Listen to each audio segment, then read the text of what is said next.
Okay, so we have another trade involving the Dallas Cowboys. Obviously, they had the most well-known trade of this season with the Parsons trade earlier in the year. Now they are trading for a player, and they are adding Logan Wilson. They give up a seventh-round pick to do so. Again, I think when you first read this, you're like, wait a second, the Cowboys are giving up a draft pick to add a player. Why are they doing that? Well, if you look at it, it actually makes a bit more sense. For one thing, this is a seventh round pick. I mean, that's quite different than a lot of other of these trades where you're giving up an actual pick that could be something. Seventh round picks are often used on special teams players. Hey, every now and then they turn into a big player. Brock Purdy was a seventh round pick recently, right? So they're not valueless, but there's a significant difference even from a seventh round pick to a fifth round pick usually.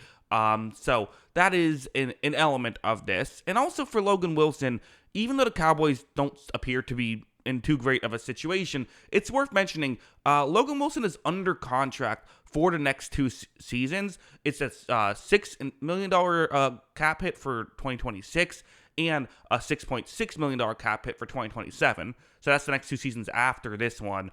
And no dead cap. So they can get rid of this contract at any moment. So this is a fine move by the Dallas Cowboys.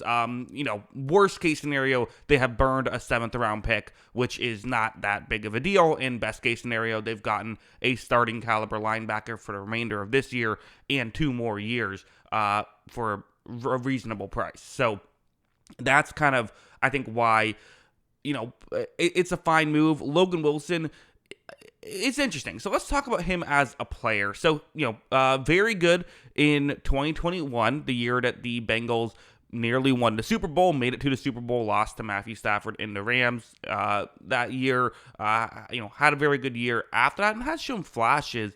But ultimately, the Cincinnati Bengals decided to bench him this year, and I don't believe we've heard exactly what the reasoning was. Now, the Bengals do have young linebackers that they kind of want to get more reps. Granted, I know PFF is not the end-all be-all, but you look at the current Bengals, PFF grades for their 2 off-ball linebackers.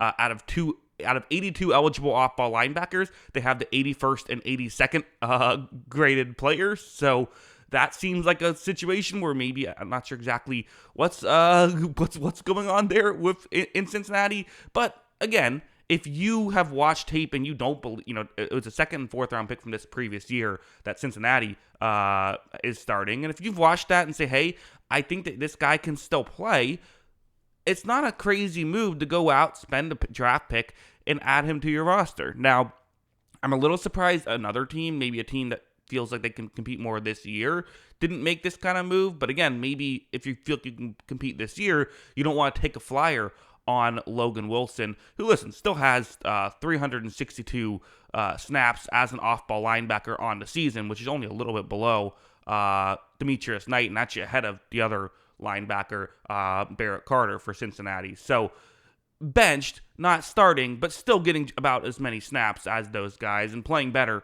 than those guys, although not too difficult to do. So this part of why Logan Wilson wanted to get traded, because he wasn't getting the playing time and only a 7th round pick.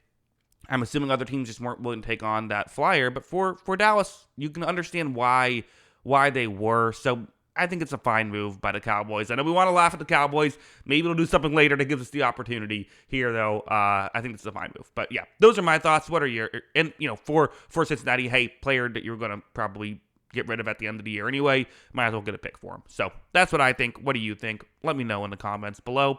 Always love hearing from you. And of course, as always, thanks for watching.